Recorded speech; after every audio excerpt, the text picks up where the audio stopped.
Hello friends, कैसे हैं आप सब। आज मैं आपको हॉस्पिटल इंडस्ट्री में जो भी ट्रीटमेंट फैसिलिटीज़ प्रोवाइड की जाती हैं हॉस्पिटल्स के द्वारा, डॉक्टर्स के द्वारा भर्ती करके, उसके बारे में मैं आपको इन्फॉर्मेशन प्रोवाइड करने वाला हूं। सबसे पहले मैं बेसिक टर्मिनोलॉजीज़ की बात करूंगा। फॉर एग्ज़ाम्पल, जब हम घर पे रहते हैं तो हमें कोई भी प्रॉब्लम होती है, जैसे हमें जनरल प्रॉब्लम होती है कि पेट दर्द हो रहा है, 2 दिन से बुखार आ रहा है, उल्टी आ रही है, तो हम जाते हैं हमारे आसपास में जो भी क्लिनिक होती हैं उसमें हम देखते हैं, डॉक्टर को दिखाते हैं। तो डॉक्टर हमें कुछ दवाइयाँ लिख देते हैं, 2 सिरप लिख देते हैं, 2 मेडिसिन लिख देते हैं, हम खाते हैं और ठीक हो जाते हैं। तो वो हम क्लिनिक पे विज़िट करते हैं। क्लिनिक में हम विज़िट करें, हम आउट हम घर पर आ गए, हमें भर्ती करके इलाज नहीं किया गया, तो उसे हम कहते हैं ओपीडी। दोस्तों, ओपीडी का जो फुल फॉर्म होता है वो होता है आउटडोर पेशेंट डिपार्टमेंट। मतलब ऐसा डिपार्टमेंट जिसमें पेशेंट को आउट के ही आउट उसको ठीक कर दिया जाता है। डॉक्टर दवाई लिख करके घर के लिए दवाई लिख देता है और पेशेंट ठीक हो जाता है। उसे हम आउटडोर पेशेंट डिपार्टमेंट कहते हैं। अस्पताल में, किसी भी अस्पताल में कोई भी प्रक्रिया होती है तो सबसे पहले मरीज ओपीडी में दिखा के आता है, ओपीडी में विज़िट करता है। ओपीडी में जब वो आता है तो वो अपनी कंप्लेंट्स के साथ आता है। फॉर एग्ज़ाम्पल कि मुझे 4 दिन से हीडेक हो रहा है, बुखार आ रहा है, जनरलाइज वीकनेस हो रही है, तो डॉक्टर जो रहता है, डॉक्टर स्टार्टिंग में उसको क्या बीमारी है, क्या प्रॉब्लम हो रही है, उसके कारण को जानने के लिए डॉक्टर उसको ओपीडी में प्री इन्वेस्टिगेशन एडवाइस करता है। For example CBC, LFT, RFD, वाटेवर जो भी ज़रूरत रहती है डॉक्टर को, वो डॉक्टर ओपीडी पर्चे में पेशेंट को एडवाइस करता है।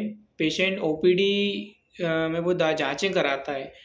वो जांचें करवाने के बाद यदि पेशेंट को कोई ऐसी प्रॉब्लम निकलती है, फॉर एग्ज़ाम्पल जैसे सीवियर निमोनिया हुआ, डेंगू हुआ, मलेरिया हुआ, या कोई भी फंगल इन्फेक्शन हुआ, या कोई भी ऐसी प्रॉब्लम निकलती है जिसमें उसको हॉस्पिटलाइजेशन अनिवार्य होता है, हॉस्पिटल में भर्ती करके इलाज अनिवार्य होता है, तो फिर उस पेशेंट का कन्वर्जन होता है OPD patient to IPD patient. IPD patient जो रहते हैं उन्हें हम कहते हैं इंडोर पेशेंट डिपार्टमेंट। फिर से सुनिएगा, आईपीडी का जो फुल फॉर्म रहता है उसका मतलब रहता है indoor patient department. Indoor patient department भर्ती मरीजों के लिए उपयोग किया जाता है। जो मरीज अस्पताल में भर्ती रहकर ट्रीटमेंट करवाते हैं उन्हें इंडोर पेशेंट डिपार्टमेंट के अंतर्गत रखा जाता है या कहा जाता है। एंड सेकंड ऑप्शन जो रहता है वो इमरजेंसी में रहता है कि कोई पेशेंट आया है, उसे इमरजेंसी में एडमिट होना है, तो वो भी आईपीडी के ही तहत गिना जाता है। देन अब पेशेंट जो रहते हैं हमारे हॉस्पिटल में या कहीं भी जाते हैं तो 2 टाइप से पेशेंट रहते हैं। फर्स्ट रहता है कैश पेशेंट, जनरल पेशेंट जिसे हम कहते हैं। सेकंड होता है कैशलेस पेशेंट, यानी किसी भी योजना के तहत सूचीबद्ध उनके पास कोई कार्ड होता है, जैसे कि आयुष्मान भारत योजना का कार्ड हुआ, किसी भी इंश्योरेंस का कार्ड हुआ, या किसी भी सेंट्रल गवर्नमेंट एम्प्लॉय का कार्ड हुआ, ईएसआईसी का कार्ड हुआ। तो इस तरह से तरह तरह के कैशलेस कार्ड प्रोवाइड किए जाते हैं हमें गवर्नमेंट कंपनीज़ के थ्रू या प्राइवेट कंपनीज़ के थ्रू, या हम जहाँ जॉब कर रहे हैं उनके द्वारा हमें इंश्योर्ड किया जाता है। तो अभी मैं आपको स्टार्ट करता हूँ। सबसे पहले आयुष्मान योजना, आयुष्मान भारत योजना, जिसमें जो ट्रीटमेंट फैसिलिटी प्रोवाइड की जा रही है सेंट्रल गवर्नमेंट के through. Family health insurance cover, जिसमें 1 ईयर का है 5 लाख रुपीज़, 5 लाख रुपए तक का जिसमें ट्रीटमेंट कवर है। ट्रीटमेंट कवर 5 लाख सभी फैमिली का, जैसे 5 लोग हैं फैमिली के अंदर तो 5 ही केवल और केवल 5 लाख रुपए तक का ट्रीटमेंट ले सकते हैं। आयुष्मान योजना में सबसे पहले जो भर्ती की प्रक्रिया है वो मैं प्रोसेस बताना चाहूँगा। आयुष्मान योजना में मरीज हमारे पास आया, उसने ओपीडी में दिखाया, ओपीडी में उसने अपने सिम्टम्स बताए, यानी कि लक्षण बताए, जैसे कि बुखार हुआ, सर्दी हुई, खांसी हुई, या सांस लेने में तकलीफ़ हुई, या कोई भी इसने अपनी सिम्टम्स, कोई भी समस्या बताई, सबसे पहले वो जाएगा रिसेप्शन पे या जहाँ भी प्रचेप बनते हैं।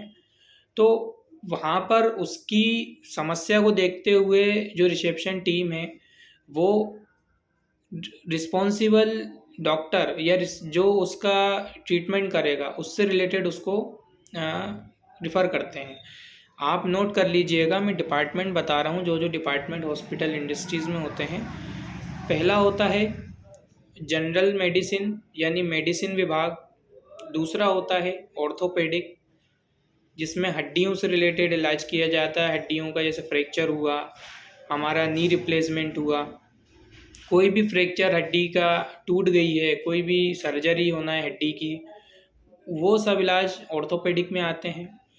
दूसरा होता है हमारा महिला एवं प्रसूति विभाग, गायनिक विभाग, जिसमें महिलाओं की जो समस्या रहती है, फीमेल्स के जो स्पेशलिस्ट डॉक्टर होते हैं वो गायनेकोलॉजिस्ट कहलाते हैं। फोर्थ होता है हमारा न्यूरो सर्जरी, जिसमें न्यूरो से रिलेटेड बात की जाती है। जैसे सर की समस्या हुई, सर की जो ऑपरेशन होना है, किसी भी प्रकार से कोई न्यूरो डिसऑर्डर है तो न्यूरो डिसऑर्डर में आता है।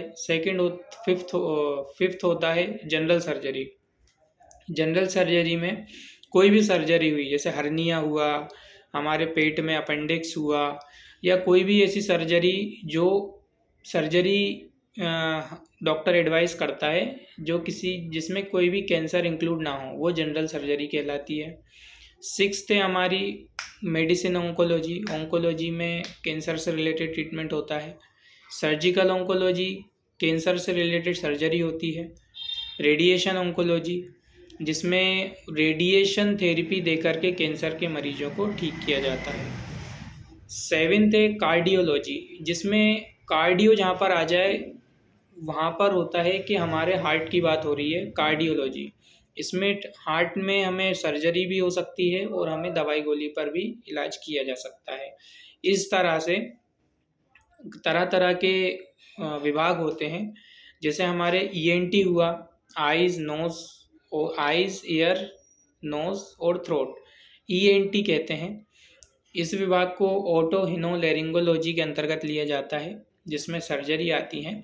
तो आयुष्मान विभाग में आयुष्मान योजना है, इसमें गंभीर बीमारियों को ही कवर किया जाता है। कोई भी पेशेंट हो उसका 2 तरीके से ट्रीटमेंट किया जाता है, ये बात आप नोट कर लीजिएगा। पहला होता है मेडिकल मैनेजमेंट, यानी दवाई गोली से ठीक होने वाला इलाज। दवाई गोली से ठीक होने वाला इलाज ऐसा कि जैसे किसी का बीपी बढ़ गया, या उसको हाइपरटेंशन की प्रॉब्लम है, या शुगर है उसको, या इसके अलावा उसको मच्छर ने काट लिया, डेंगू हो गया, निमोनिया, मलेरिया, इस तरह से 150 बीमारियां लगभग जनरल मेडिसिन विभाग में कवर होती हैं आयुष्मान योजना में। तो जो जनरल मेडिसिन है, मेडिकल विभाग है, तो इसमें सभी बीमारियां नहीं आती हैं। जो आयुष्मान पात्रता सूची में दी गई है वही बीमारी का इलाज हम आयुष्मान योजना में ले सकते हैं। सेकंड आता है surgical management. Surgery management in the sense के किसी मरीज का सर्जरी होकर के इलाज होना है, चाहे उसकी कोई सी भी सर्जरी हो, कैटरेक्ट की सर्जरी हो, पेट की हो। तो इस तरह से काफ़ी सारी सर्जरीज़ हैं जो हम जब आयुष्मान योजना में देखते हैं, उसकी लिस्ट में देखते हैं, तो कई तरह की सर्जरी दी गई हैं। उसमें सबके अलग अलग पैकेजेस होते हैं, तो उसमें वो सर्जरी आ रही है तो हम आयुष्मान योजना का लाभ ले सकते हैं या किसी को दिलवा सकते हैं। अब बात आती है कौन इस योजना का लाभ ले सकता है। तो इस योजना का लाभ लेने के लिए 5 क्राइटेरिया तय किए गए हैं। पहला है जो ब्लू राशन कार्ड जिनके पास रहता है। ब्लू राशन कार्ड में एक समग्र आईडी प्रोवाइड की जाती है, जो केवल मध्य प्रदेश के सिटीजन्स को ही प्रोवाइड की जाती है। तो पहला रहता है ब्लू राशन कार्ड। तो समग्र आईडी से हम BIS पोर्टल पर देखते हैं। BIS पोर्टल होता है बेनिफिशियरी आइडेंटिफिकेशन सिस्टम। एक बार फिर लिख लीजिए, BIS portal beneficiary identification system कहलाता है, जिसमें हम 5 तरीके से ही मरीज की पात्रता चेक कर सकते हैं, मध्य प्रदेश या किसी भी अन्य राज्य से आए हुआ। तो समग्र आईडी हम उसमें फिल डाल के देखते हैं। जब हमें समग्र आईडी में उसमें डेटा ओपन होता है तो हम पेशेंट की कलेक्ट केवाईसी करते हैं। कलेक्ट केवाईसी में हमें केवल पेशेंट का आधार कार्ड चाहिए होता है और पेशेंट स्वयं उपस्थित हो, उसका थंब या उसका आधार कार्ड लिंक हो मोबाइल नंबर से, तो वो उसका आधार कार्ड पे ओटीपी जाता है, देन हम उसका कार्ड बना देते हैं। कार्ड का जो अप्रूवल आने का टाइमिंग रहता है वो 24 hours to minimum 3 to 4 days लग जाते हैं। कभी कभार 6 डेज़ भी लग जाते हैं, लेकिन जो 24 hours as soon as possible हमारा अप्रूवल आ जाता है कार्ड का जो सेकंड क्राइटेरिया रहता है वो रहता है SECC डेटा, मतलब सोशियो इकोनॉमिक कास्ट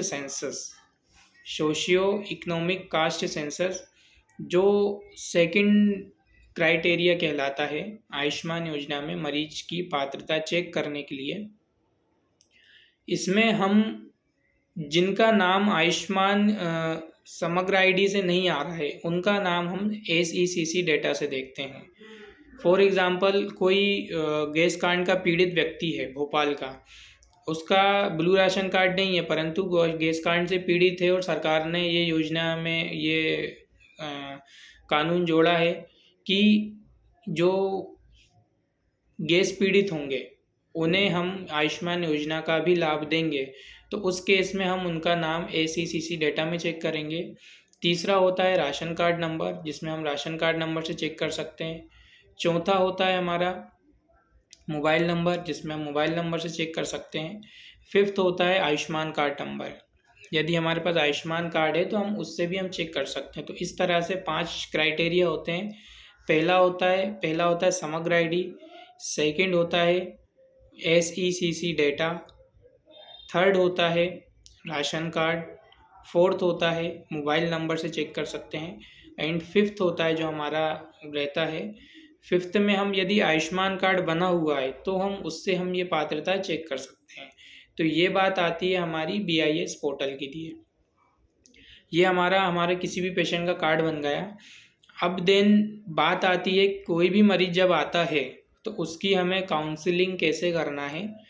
पेशेंट आया, पेशेंट OPD में उसने दिखाया, तो यदि हमारी जो हॉस्पिटल है वो यदि स्वयं से कुछ चैरिटी करने के मूड में है या कुछ ऐसा सिस्टम है, तो OPD में यदि उसकी डायग्नोसिस कंफर्म नहीं हो पा रही है तो हम जो OPD में उसकी जो इन्वेस्टिगेशन होगी वो कवर नहीं होगी। लेकिन यदि हॉस्पिटल ने ऐसा कुछ अलग से हेल्प के एंगल से यदि मरीज के लिए ऐसा करा है कि भाई हम OPD के जांच हम करवा सकते हैं, तो हम OPD की जांचें उसको OPD में जांच हो जाए। OPD में जांच होने के बाद उसकी 24 आवर्स से 48 घंटे के अंदर उसकी जो डायग्नोसिस है वो कंफर्म होना चाहिए। अब यहाँ से एक वर्ड निकल के आता है डायग्नोसिस यानी होता है कि हमने किस चीज़ का इलाज किया, किस बीमारी का इलाज किया। जैसे कि निमोनिया है, निमोनिया एक बीमारी का नाम है, लेकिन निमोनिया के तरह तरह के लक्षण होते हैं। शुगर है, शुगर एक बीमारी है, लेकिन शुगर बीमारी के कारण हमारे शरीर में लक्षण पनपते हैं अलग अलग प्रकार से। भूख नहीं लगना, भूख तेज लगना, बार बार पेशाब आना, वजन कम होना, तो ये हमारे लक्षण हैं। तो इन सभी लक्षण से डायग्नोसिस पता किया जाता है कि इस मरीज को ये जो लक्षण हो रहे हैं वो किस कारण से हो रहे हैं। तो जिस भी चीज़ का इलाज चल रहा है तो वो कहलाती है डायग्नोसिस। तो उस डायग्नोसिस को फिर हम चेक करते हैं वो आयुष्मान में आ रही है या नहीं आ रही है। उसका एक पोर्टल होता है जिसमें हम चेक करते हैं कि ये बीमारी आ रही है आयुष्मान में। आ रही होती है तो पेशेंट का हम प्री ऑथराइजेशन अप्लाई करते हैं। प्री ऑथराइजेशन में हमें प्री इन्वेस्टिगेशन रिपोर्ट्स लगती हैं। रिपोर्ट्स लगने के बाद देन प्री अप्रूवल आता है, हम पेशेंट का ट्रीटमेंट करते हैं। ट्रीटमेंट करने के बाद पेशेंट को डिस्चार्ज करते हैं। तो इस तरह से आयुष्मान योजना का जो प्रोसेस होता है, इस तरह से मरीज एडमिट होता है, देन फिर डिस्चार्ज हो जाता है। अब इसमें कुछ इम्पोर्टेंट पॉइंट्स ऐसे हैं कि किसी पेशेंट को CT MRI कराना है, उसका डॉक्टर ने कंफर्म नहीं बताया कि भाई इसका डायग्नोसिस क्या है, तो वो CT MRI जो जांच है वो उसकी आयुष्मान में कवर नहीं होगी। क्योंकि OPD में यदि डायग्नोसिस कंफर्म नहीं हुई है, डॉक्टर यदि ये चाह रहा है कि मैं OPD में इसकी डायग्नोसिस समझ में नहीं आ रही है या जो डायग्नोसिस बन रही है वो आयुष्मान योजना में नहीं आ रही है, तो उस केस में उसकी जो आयुष्मान है वो इलाज है वो आयुष्मान योजना में नहीं आएगा।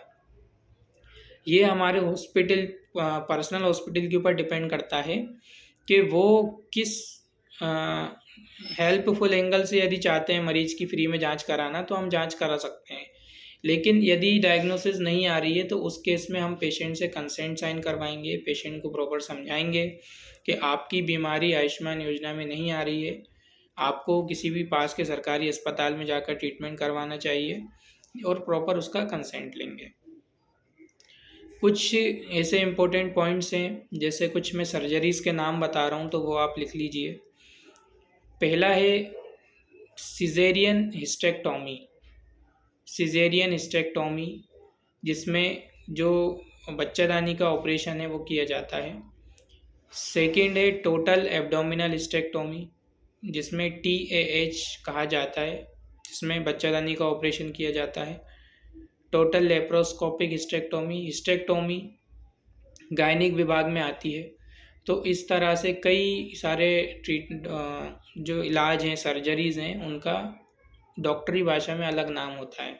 तो यदि हमारे पास कोई मरीज़ आया है और उसका इलाज यदि डायग्नोसिस कंफर्म नहीं हुई है तो हमें उस केस में कंसल्टेंट से या उनके जो जूनियर डॉक्टर हैं उनसे एक बार कोऑर्डिनेट करना है कि सर इस पेशेंट की किस केस में डायग्नोसिस बन सकती है या इस पेशेंट का क्या ट्रीटमेंट चलने वाला है।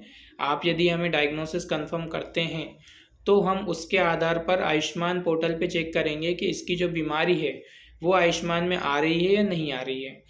फॉर एग्ज़ाम्पल डॉक्टर ने बोला इसको कॉम्प्लिकेटेड मलेरिया है, तो कॉम्प्लिकेटेड मलेरिया आयुष्मान में आता है, बट डॉक्टर ने बोला कॉम्प्लिकेटेड मलेरिया के अलावा डॉक्टर ने बोला इसको बुखार आ रहा है केवल, तो एक्यूट फेब्राइल इलनेस जो रहता है ये गवर्नमेंट रिजर्व्ड है।